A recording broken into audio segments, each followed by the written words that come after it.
In this little movie, I'm basically showing you Moses's first ever car ride. And I'd just like to say at the very beginning, my wife is sat behind the driver's seat. She's holding the camera, so everything's perfectly safe. Now, here we go. I'll let you hear the moment that the engine's turned on, just so you can see Moses's response, and you'll see how I respond, which is to totally ignore him, showing him there's no danger and there's nothing to worry about.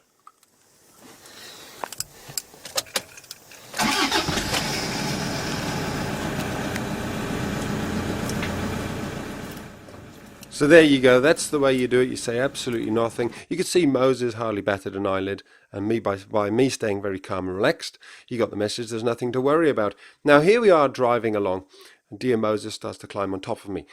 Key thing here, move him off without saying a single word. I think I have to do this maybe 10 or 20 times during the whole journey. And it's a crucial point. You don't get stressed and start shouting at your puppy, because then they'll pick up on your stress. They'll become stressed about the car journey. They'll be more excited and probably climb on top of you even more. However, there are a couple of tricks I've got up my sleeve. The first one is I've got a plan B, which is I would consider putting him down there in the footwell if he started getting really stressed and excited. That may work for you. Another option is that I've got a crate in the boot of the car, in the back of the car. There's a crate which I'm happy to put him in, put his bed in there, and that could well settle him down. It'll certainly be safer if he was climbing all on top of me, or you have a bigger dog. Also, if he gets really stressed and he's in the crate, you can put a blanket over the top. Very often that will calm your puppy or your dog down an awful lot as well.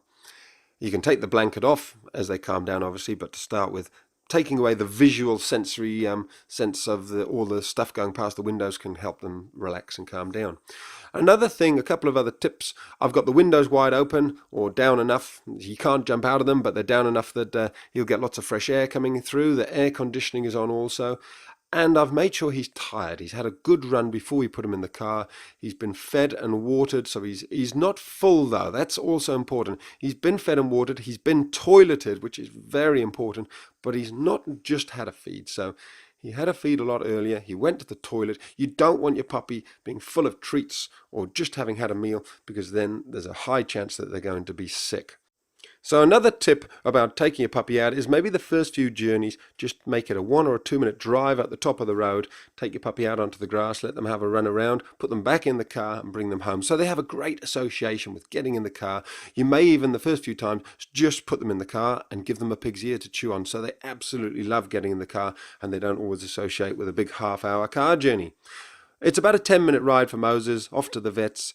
He's going to have his second set of vaccinations here, and again, here we are giving him a positive association with arriving at the vets. He's found his pig's ear, and it was interesting. Whoops, don't fall off there, Moses.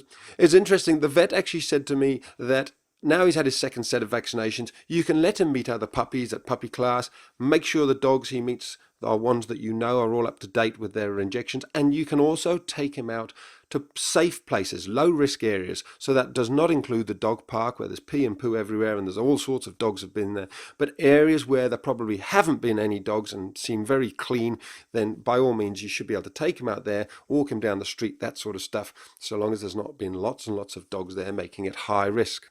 It's a real balance between socializing your puppy and making sure they don't catch a disease.